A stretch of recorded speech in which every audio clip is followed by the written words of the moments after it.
Everybody keeps saying it's going to get better. How is it going to get better?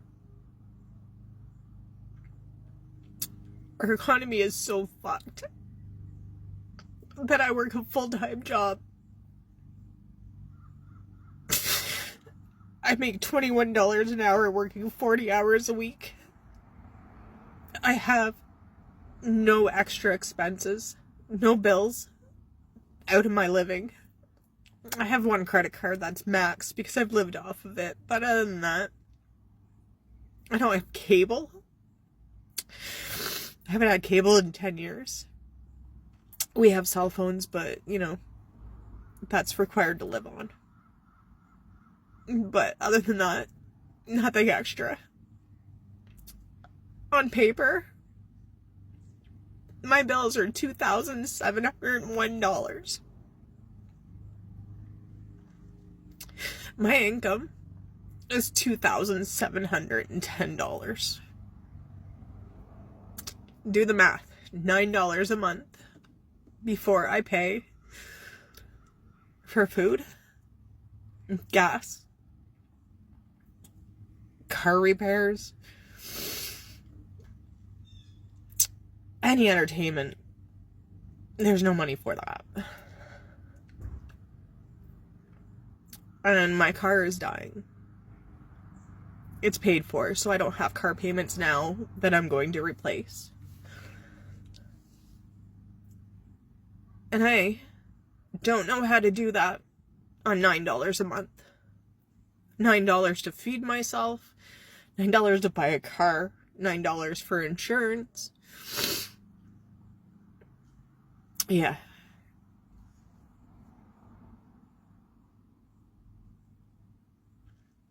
So at the end of the day, this is me because I worked 8.5 hours a day, knowing that it's not enough, that it won't be enough. Fuck you, Ontario. And the red state of Florida, the people are the most financially distressed right now, but they are beaten by Texas. Florida's governor and the Republicans are driving Florida into the ground. These people are struggling to pay their bill. Yes, they voted for this administration. This is a little bit of an FAFO. The governor doesn't seem to care. Do you know that Florida is the one that forked out the money so far from the federal government for alligator Alcatraz? They are on the hook so far 100%. So just know that Florida is the number 2 state where people are struggling financially right now, only to be beaten. The number 1 state is also red, is Texas. By the way, there are 10 top states that are struggling right now. I think there are 1 that is a blue state in the top 10. I think 2 are blue states in the top 15. Just know these red states, the poorest, are going to get it the worst. Blue collar workers, red state. I'm posting every single day about really bad economic, dire circumstances for red state. Life in rural America is becoming increasingly difficult for many families. In this video, we look at stories from some MAGA communities who say they are struggling to stay afloat as rising costs, economic pressure, and everyday challenge continue to affect their lives. Let's watch some of these clips. Please don't forget to like the video, subscribe to the channel, and let me know your thoughts in the comments. Let's get into it. If you want to know how big of a problem hunger is in rural America, spend time at a mobile food bank. It's 90% of what I consume. 74-year-old Lorna Hall made sure to be the first at this line in Clinton, Missouri. You've been here since last night. Yeah. It's that important to get what you need. Yes. And I don't keep the car running. I can't afford the gas, so I have sleeping bags to stay warm. Folks here share a similar raw reality. I still feel bad that I have to come up here and sit on a line, to get food. It's embarrassing as hell. Leo and Donita Barnett are among the 175 households receiving food today. Thank God we got it. We'd probably be sitting down there laying underneath a tree somewhere. It's a matter of life or death. It is. It is. Pastor Marty Reese oversees the distribution. We're in serious times. I mean, people are struggling. Cost of living has went up. Everything has went higher. Are you seeing more people coming through these lines? We used to see maybe 50 to 60 cars. It's doubled, and it's probably going to get worse. Feeding nearly 375,000 people falls on Harvesters, a nonprofit food network. But cuts to government programs, including more than $1 billion in federal food aid, along with rising inflation, translates to fewer donations than previous years. 1 in 7 people in 27 counties across Kansas and Missouri are food insecure. So this is all donations right here. Elizabeth Kiefer says the need is the highest it's been in a decade. And they expect more people as the government shutdown continues and SNAP payments are withheld. We have a rising number of people facing food insecurity and less resources to tackle it. What does that mean for the average family? Folks that are utilizing food pantries, they're going to see less, unfortunately. Another challenge is the recent Trump administration order canceling the annual USDA report on food insecurity, claiming it's become politicized. Without that vital data, we'd be operating in the dark. There's a message from locals to politicians bickering 1,000 miles away. Let's quit fighting. Democrats and Republicans, come on. There's people out here starving to death. If Congress had to live on the budgets that we live on, they wouldn't survive. Because in the food line, hunger pains are nonpartisan. Ian Lee, CBS News, Clinton, Missouri. If you look at almost any big issue facing rural North Carolina right now, it almost always fundamentally comes back to rural poverty. If you look at a lot of the issues that people are concerned about, things like economic opportunity and infrastructure and education and affordability and whatever else, they sometimes look like one thing on the surface, but their underlying cause is always related to poverty. Let me give you a good example. Right now, about 1.4 million North Carolinians rely on food stamps to get through the week. That's about 13% of the entire state's population, about 1 in 8 of all people. About 40% of those, or 580,000 of them, are kids. 3 million people in North Carolina rely on Medicaid, the federal government's health care program for vulnerable people. 3 million is around 1 in 4 of all people in North Carolina, and roughly half of them are kids. Now, people hear these numbers, and they usually have one of two responses. The first is like, wow, there's a lot of need in our state. I'm glad these programs exist. The other is, wow, there's too many people on welfare in North Carolina. How do we get them off? Now, I'll tell you something. I don't disagree with that second statement. The 3 million on Medicaid, 1.4 million so poor they have to rely on food stamps in a nation as wealthy as ours is way too many. It's a disgrace, especially that so many of North Carolina's children live in poverty.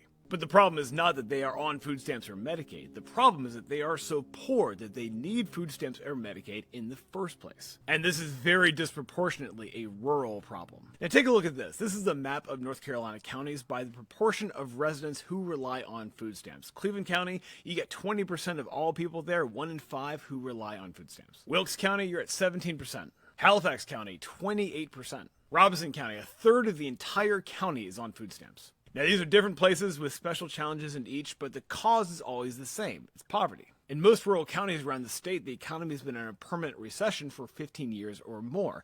The economies are shrinking, people are leaving, there are no jobs, and the future is just really dim. Politicians in Raleigh love to brag about how great our state is for business, but all the growth they talk about is all going to Charlotte and Raleigh. If North Carolina's economy is really so great, why is a quarter of Columbus County on food stamps? The reason is because our leaders in the state legislature have been failing us for years. Every budget, every law, every choice about our future and where to invest our resources as a state comes from our state legislature. So if we don't like what we've gotten, they're the ones to answer for it. If we are proud of who we are and where we come from, then what do we do about politicians who make us poorer and weaker and smaller?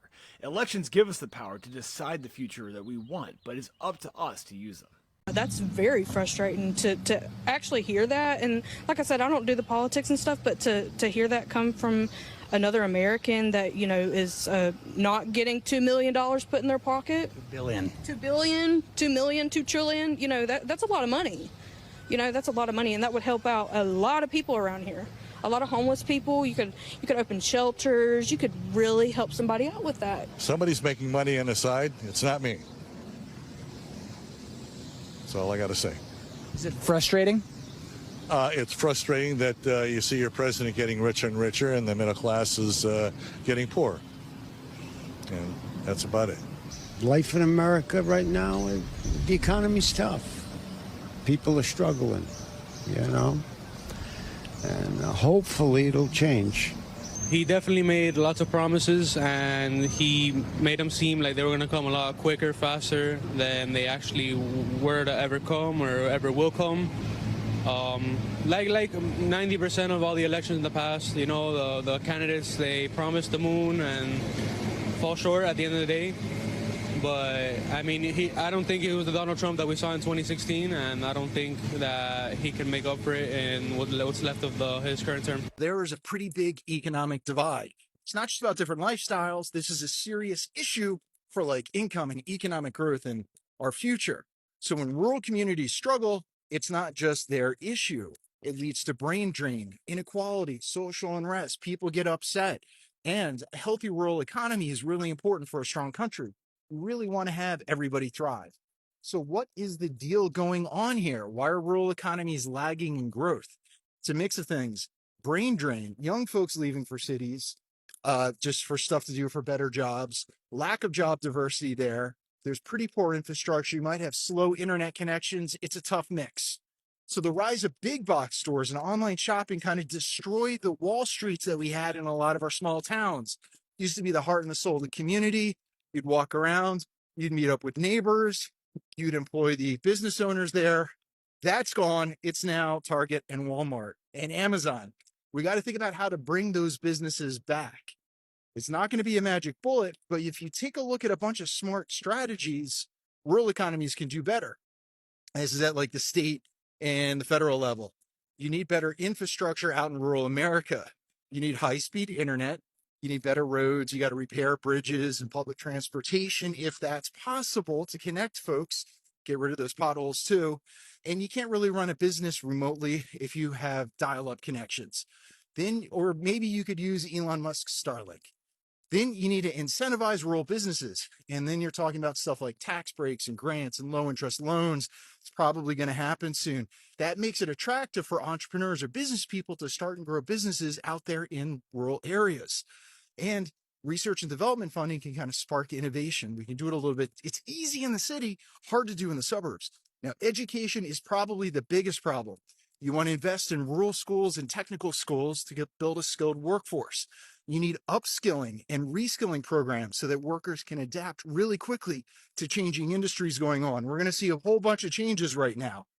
Jobs like healthcare are becoming more important. Construction, manufacturing is becoming more important. So then there's local solutions. Local towns can do a whole lot of stuff. And communities have to be empowered to kind of work and change things on their own. So if you take a look at it, New Main Street is really just Old Main Street.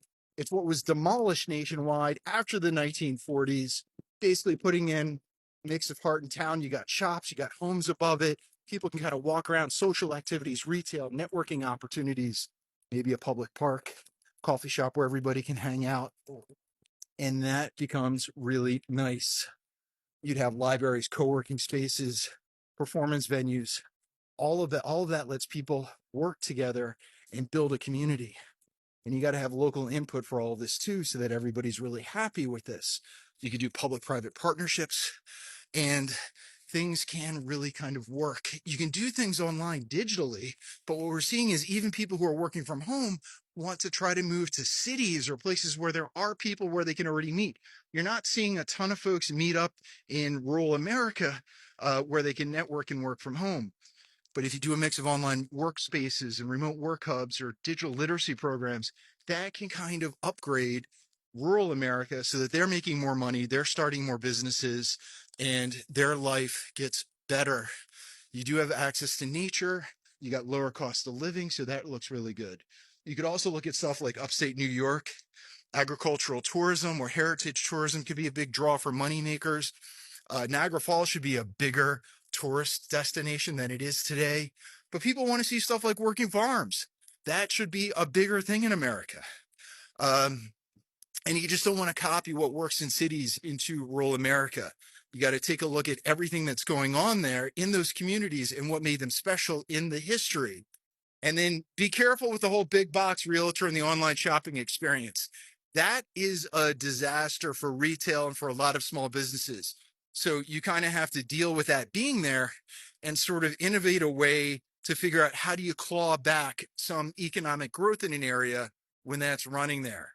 When you invest in rural America, you invest in the country. What's up, America? I want to talk about the cost of living and how everybody is struggling in America. Now, I know we all keep waking up every day and we all try to make ends meet and we try as hard as we can. Because if we don't, we're going to fail. We have a family. We have to survive, right? If you haven't noticed, it's getting harder and harder to live every single day. Month over month, the costs are going up. It doesn't matter if it's utilities or water or food or gas. Somehow, some way, no matter the season, they find a way to fuck you. Corporations raise prices. They price gouge you on purpose seasonally, and we're falling for this shit because we don't have any choice. Well, I want to have a choice. I want it to go back the way it was before they were fucking us worse than ever in history financially. I don't mind making money. I don't mind making profit, but you're making obscene amounts of profit simply because you hate your customers.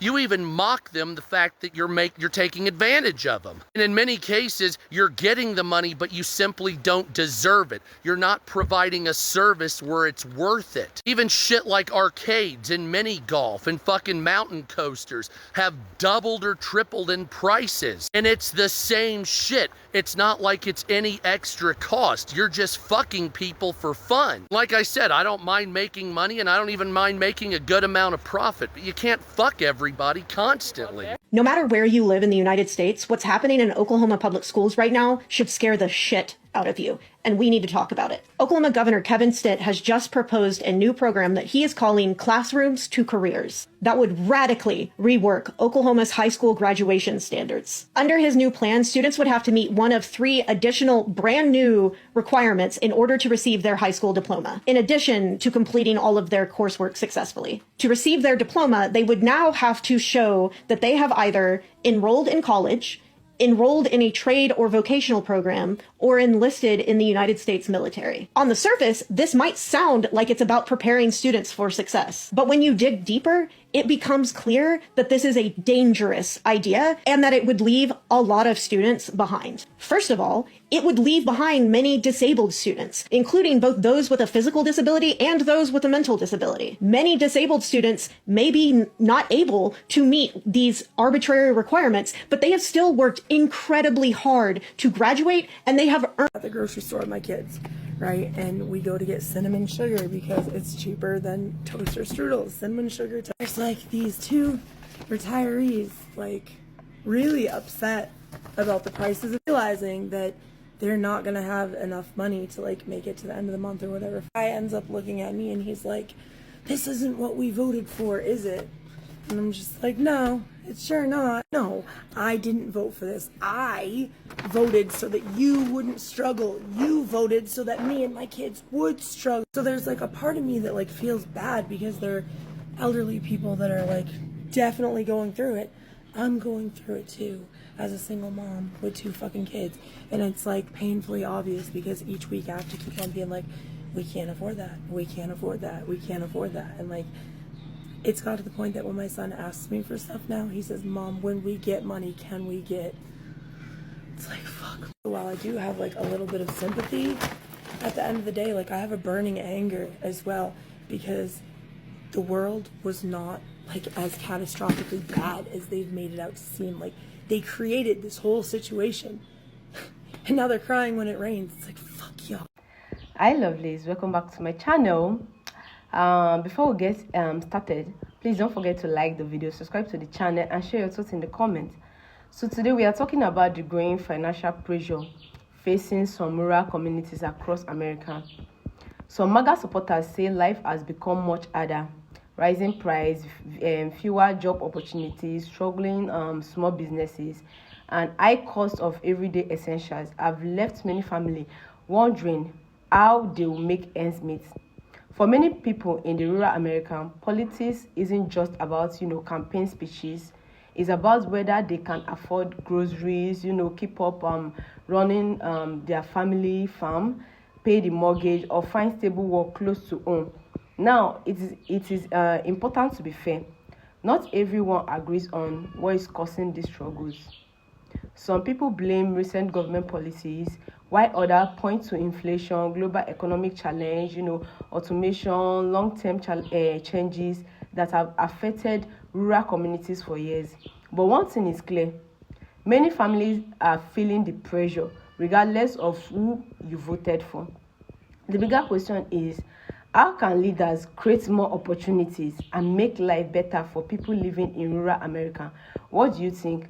Are rural communities getting the support they needed, or are they being left behind? All right, I would like you to leave your thoughts in the comments. Please like this video, subscribe to the channel for more honest discussion about politics, society, and the issue affecting our everyday life. Thanks for watching, and see you all in my next video. Bye. Love ya. Mwah.